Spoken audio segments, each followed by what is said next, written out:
What's going on, everybody? It's a beautiful day here in Michigan, and today I'm going to teach you guys how to wash your engine bay properly. So this is the engine bay of my 2005 Mustang, and today we are going to give it a full cleaning. And all of this, you can see it's very dirty. My hands are a little dirty just from touching that. It's dusty and stuff's been kicked up and gotten in here, and it really needs a good solid cleaning. But beforehand, what we're gonna do is all of these connectors or anything that's exposed wire or something, we are going to get that covered up because you don't want water or anything else to get inside there. I'm also going to take off this cold air intake filter, and we're gonna wash this out because it's getting a little dirty, stuff been getting sucked up in there. So hopefully the car will run better after that. So real quick, guys, my name is Cayleb Pletos, and I just wanted to say thanks for checking out this channel. Now, let's get started on the cleaning. So here's what we're gonna be using. I grabbed some aluminum foil. This is going to be for all these connectors. I heard that it works pretty well, and you can wrap it around there nicely. So we're gonna do that for all the electrical components. And this is a engine cleaner. It's a product that'll foam up, and I just got this for maybe $5-6 at the auto parts store, and this will really help to get all this grime and just gunk off that's been kicked up from the road.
All right, so I've covered up everything that's exposed wire or anything that I don't want to get wet, and now I'm gonna hose everything down, and then I'm gonna spray it with the degreaser.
Okay, so while this is now drying, we're gonna take a look at that intake filter.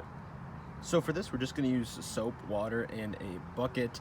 Now I'm gonna use this sponge to try to get inside all the cracks on this filter, and we'll take it from there.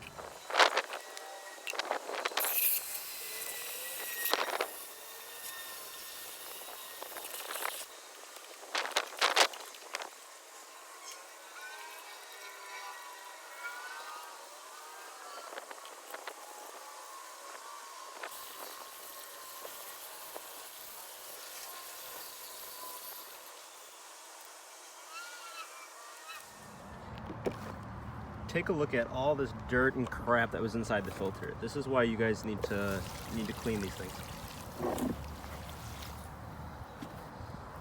Still even a bunch left in there. Okay, so while this is drying, I'm gonna start cleaning up this engine bay, taking all that tin foil off. But after this is dry, we are going to have to oil this. So make sure you guys do that. Alright guys, so the engine bay is all cleaned up, all that tin foil is out of there. Looks a lot better. The filter is back on. So that concludes this video, guys. I really appreciate you checking this out. Feel free to browse the channel and look at all the other videos that I have posted. And that concludes this one. I'll see you next time, guys. Thank you so much.